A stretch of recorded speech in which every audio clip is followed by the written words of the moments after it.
सभी के सभी लॉ स्टूडेंट्स ये बात को जरूर समझिए, इस वीडियो को एंड तक जरूर देखिए। अगर आप 3 साल वाली एलएलबी कर रहे हो या 5 साल वाली एलएलबी कर रहे हो, ये वीडियो आपके लिए बहुत इंपॉर्टेंट है। रीजन ये है कि 2025 के अंदर दिल्ली हाईकोर्ट के द्वारा एक ऑर्डर पास करा गया था कि जिसकी भी अटेंडेंस अपनी कम है, 75% से अटेंडेंस अगर कम है, तो आपके ऊपर कोई भी तरह का बाउंडेशन नहीं रहेगा। यानी कि आपका कॉलेज आपको पेपर देने से रोक नहीं सकेगा। ये दिल्ली हाईकोर्ट ने सभी जगह पे ऐलान कर दिया था। ये है जजमेंट 2025 का मैं बात कर रहा हूं।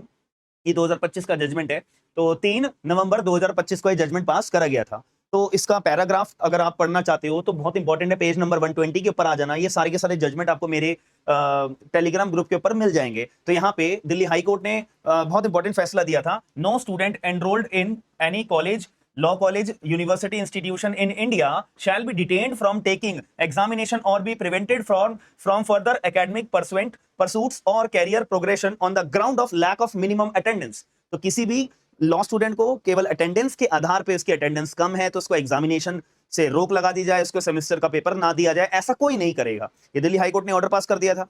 तो जैसे ही टाइम बीता तो बार काउंसिल ऑफ इंडिया ने भी अपना एक सर्कुलर जारी कर दिया था कि लॉ स्टूडेंट कोई टेंशन लेने की जरूरत नहीं है, अटेंडेंस कम है कोई बात नहीं, पेपर आराम से दे पाओगे आप लोग। तो कॉलेज में अटेंडेंस मेंटेन करने की कोई रिक्वायरमेंट नहीं है।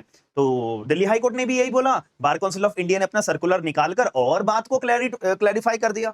तो इससे सभी के सभी लॉ स्टूडेंट्स के मन में क्या एक अपने मन में एक आने लगा, दिमाग में उनके एक बात बैठ गई कि अब कॉलेज जाने की जरूरत नहीं है, बिना कॉलेज जाए हम सेमेस्टर के एग्जाम दे सकेंगे। दिल्ली हाईकोर्ट ने हमें आदेश दे दिया है, हमें अधिकार दे दिया है, बार काउंसिल ने सर्कुलर निकाल के हमारे को अधिकार दे दिया है। तो इससे क्या होने लगा, लॉ स्टूडेंट्स के अंदर जो है, लॉ स्टूडेंट में जो है बच्चों की तादाद कम होने लगी और कॉलेजेस खाली होने लगे। और जब पेपर देना होता था तब एकदम सभी के सभी लॉ स्टूडेंट्स अपना पेपर देने के लिए आ जाते थे। तो यही बात को लेते हुए सुप्रीम कोर्ट तक मामला गया। तो सुप्रीम कोर्ट ने क्या करा, अपना 22 मई 2026 को सुप्रीम कोर्ट ने अपना एक जजमेंट दिया। ये जजमेंट की कॉपी है, ये देख लीजिए। केस का नाम bar council of India versus union of India and others. तो इसके अंदर सुप्रीम कोर्ट ने बोला, in the mean time the effect and operation of paragraph number 249 of Delhi high court judgment remain stay.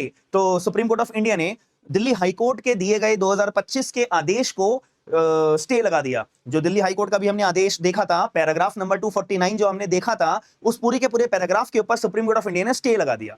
Supreme court ने बोला, यार ये तो बहुत ही अलग बात होगी, ये तो बहुत ही जो लॉ स्टूडेंट्स है वो तो हवा में उड़ने लगे हैं, कोई कॉलेज आता ही नहीं है, पेपर देने के टाइम पे वो सब पेपर देने के लिए आ जाते हैं और ऐसे अटेंडेंस के टाइम पे कोई बच्चा नहीं आता है। तो ये तो बहुत गलत सिस्टम बना दिया। दिल्ली हाईकोर्ट ने बहुत ही ज्यादा रिलीफ दे दिया। बल्कि दिल्ली हाईकोर्ट ने तो एक सुसाइड केस हुआ था, उस बात को ध्यान में रखते हुए दिल्ली हाईकोर्ट ने आदेश दिया था कि बच्चों को ट्रॉमा ना पहुंचे, बच्चे लोग अपना मेंटली इतने ज्यादा परेशान ना हो पाए अटेंडेंस के चक्कर में।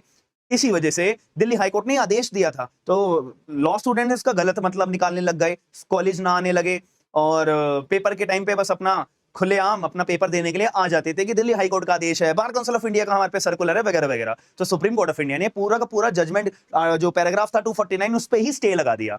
तो स्टे लगाने का मतलब क्या है कि अब आपको अटेंडेंस अपनी पूरी मेंटेन करके रखनी पड़ेगी। 75% अटेंडेंस होनी चाहिए, अगर आपकी होगी तो ही आप जो है पेपर के अंदर बैठ सकोगे। तो ये मुद्दा बढ़ते बढ़ते और ज्यादा बढ़ गया। 26 मई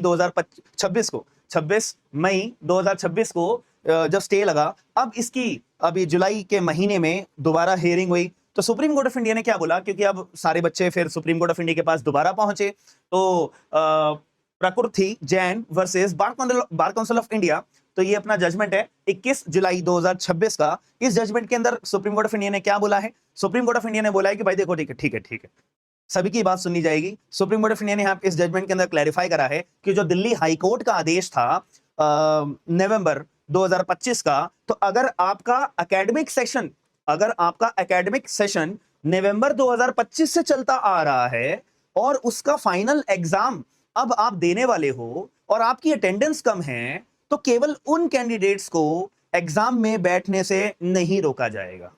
सुप्रीम कोर्ट ऑफ इंडिया ने अपने 21 जुलाई 2026 के जजमेंट के अंदर ये क्लैरिफाई कर दिया गया है कि, और यहां पे साफ तौर पे कड़ी वार्निंग दी है सभी के सभी लॉ स्टूडेंट्स को कि देखो भाई, ये वन टाइम रिलीफ है, केवल और केवल वन टाइम रिलीफ है कि जिनका दिल्ली हाईकोर्ट के जजमेंट के टाइम पे सेशन चलता आ रहा है और अब उनका जो फाइनल सेशन है उसके अंदर कोई भी लॉ कॉलेज किसी भी बच्चे को जिसका एकेडमिक सेशन नवंबर 2025 से चलता आ रहा है और वो एंड के एग्जाम अपने दे रहा है, तो वहां पे उसको बैठने से रोक नहीं लगाई जाएगी। भले ही उसकी अटेंडेंस कम है, कोई बात नहीं, उसको रिलीफ दे दो, कोई बात नहीं, बेचारा बच्चा वो पेपर दे सकेगा। बट ये वन टाइम रिलीफ है। इसके बाद में जो भी कोई भी पेपर होंगे, वहां पे खुली छूट है।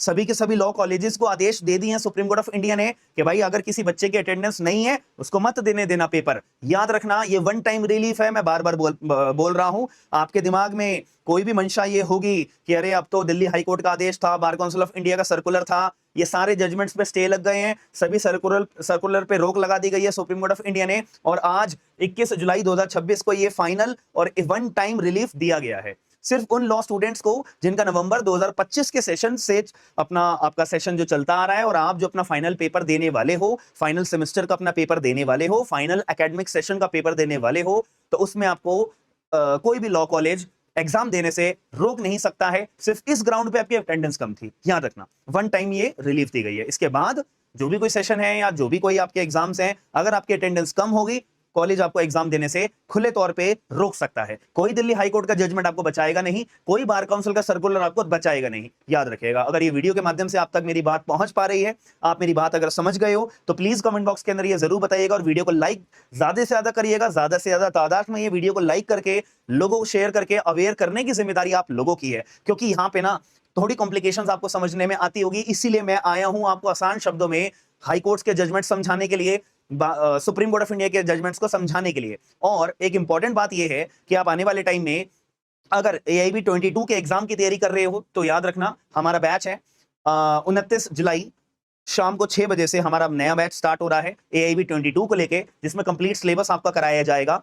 मॉक टेस्ट पेपर्स आपके टाइमली बेस पे लिए जाएंगे, डेली लाइव क्लासेस भी चलेंगी और रिकॉर्डेड क्लासेस भी चलेंगी। सबसे इंपॉर्टेंट और सबसे अच्छी बात यह है, आपको 8,000 से ज्यादा लीगल ड्राफ्ट का पूरा पैकेज, पूरा का पूरा बंच का गूगल ड्राइव का लिंक आपको अवेलेबल करा दिया जाएगा, जिससे कि आप अपने लैपटॉप्स में सारे के सारे ड्राफ्ट सेव करके रख लीजिएगा। In the future, in the mean time, currently आप अगर कोई लॉ ऑफिस को ज्वाइन करके बैठे हुए हो, तो आपके लिए लाइफ में बहुत ज्यादा वो सारे के सारे ड्राफ्ट काम आएंगे। Civil, criminal, matrimonial, business, commercial, सारे ड्राफ्ट अवेलेबल होंगे हिंदी और इंग्लिश लैंग्वेजेस के अंदर।